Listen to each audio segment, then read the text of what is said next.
Hola, soy Jorge Cepeda Patterson y les comparto la columna publicada en Sin embargo y que titulo Una relación a piñatazos. Esta semana el presidente Andrés Manuel López Obrador de nuevo sacudió el avispero con una declaración estruendosa. Dijo: "La señora presidenta de la Corte está allí por mí". Una frase a medio camino entre el chiste y la provocación, como muchas de las que utiliza el presidente en la mañanera, destinadas a mantener la atención sobre un tema que le interesa, en este caso, sus diferencias con el Poder Judicial. Y no le falló. Los medios de comunicación reprodujeron hasta la obcecación la desafiante frase del presidente y sus posibles interpretaciones.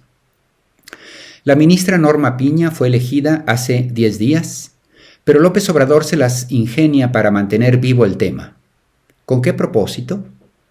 Pues hacer evidente el pulso que sostiene en contra del Poder Judicial, convertir a la opinión pública en la tribuna de deliberación y presionar por esta vía la actuación de jueces, ministros y tribunales, luego de que las otras alternativas para influir en ellos han fracasado. ¿Cuáles son las razones de fondo de la confrontación del presidente con el Poder Judicial? A mi juicio son 3, y la última es la más relevante. 1. La corrupción. El presidente ha criticado con toda la razón el estado deplorable de la justicia en México, invariablemente a la venta de quien pueda pagarla.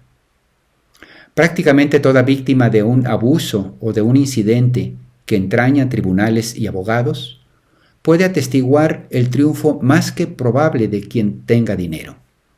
La cantidad de casos en que los jueces son comprados por criminales o por aquellos que pueden pagar su impunidad, pues están a la vista.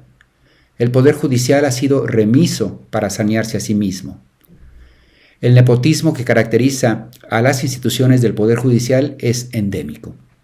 Y en efecto, se ha necesitado la presión de la opinión pública para que los ministros hayan comenzado a hacer algo al respecto. Segunda objeción: la ley o la justicia. López Obrador ha cuestionado duramente lo que a su juicio son tecnicismos legales que los jueces ejercen a contrapelo de la ética y la justicia. Criminales que son liberados por un requisito puntilloso, cuentas bancarias desbloqueadas por falta de un procedimiento, a pesar de que se trata de sumas absurdas y desproporcionadas para los ingresos de un servidor público o de las actividades de un particular. En algunos casos, el presidente tiene razón. Por ejemplo, la liberación de un criminal porque el expediente mencionaba una determinada hora y en realidad había sido otra. Pero salvo esos casos absurdos, se trata de un terreno mucho más pantanoso. Primero, porque pedirle a los jueces que fallen en función de lo que es justo y no de lo que es legal, significa entrar en una dimensión subjetiva sumamente peligrosa. Y es que dictaminar que alguien es criminal solo porque al juez se lo parezca, al margen de las pruebas que demuestren su culpabilidad, es abrir una caja de Pandora para la arbitrariedad, ya no digamos para una corrupción aún más flagrante. Y segundo, porque corremos el riesgo de confundir tecnicismos con lo que en realidad se trata de negligencia de parte de las fiscalías.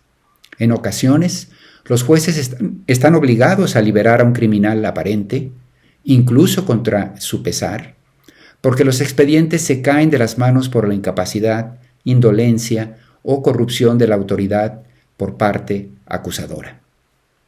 En la mañanera se critica duramente que las cuentas de un corrupto sean desbloqueadas por un juez, pero lo que no se dice es que la Fiscalía no cubrió los requisitos mínimos que exige la ley para justificar tal bloqueo.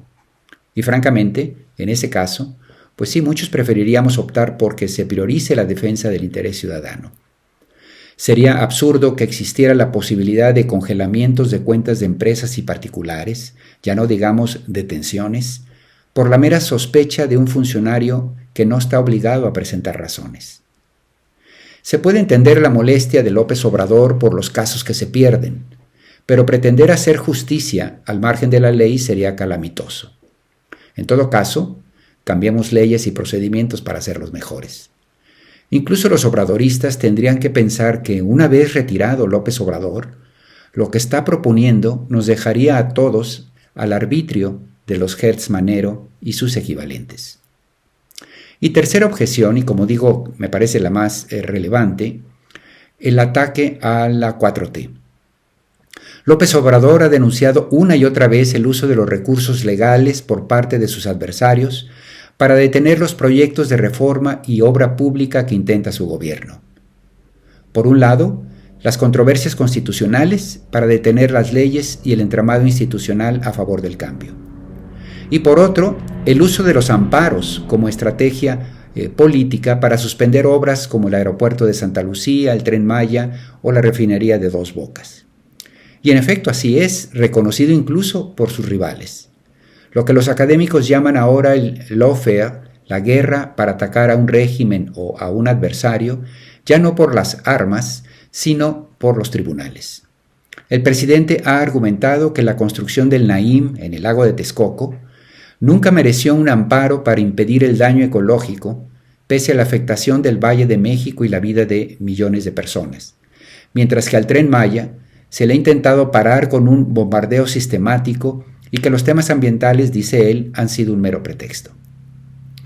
Quizá no en todos los casos, pero sin duda son un recurso político y los jueces se han prestado a ello con razón o sin ella. De las tres objeciones, insisto, que hace López Obrador en contra del Poder Judicial, me parece que esta es la que más le irrita porque en la práctica representa un boicot a su gobierno. Palacio Nacional ha intentado influir en la composición de la Corte para presionar desde adentro reformas del Poder Judicial de cara a las tres objeciones que mencioné. Lo seguirá haciendo en los siguientes relevos de ministros, pero lo que es cierto es que la elección de Norma Piña como cabeza del Poder Judicial, una figura contraria a sus posiciones, con ello el presidente ha pasado más bien a la ofensiva abierta. Y esta no es otra cosa que influir en la opinión pública para meter presión a los jueces o encarecer la factura política por cada decisión cuestionable a los ojos de la 4T. Y tampoco es para espantarnos, son estrategias políticas, pero vale la pena transparentarlas para entender lo que está detrás de una frase provocadora, de un chiste a medias o una queja indignada. Muchas gracias.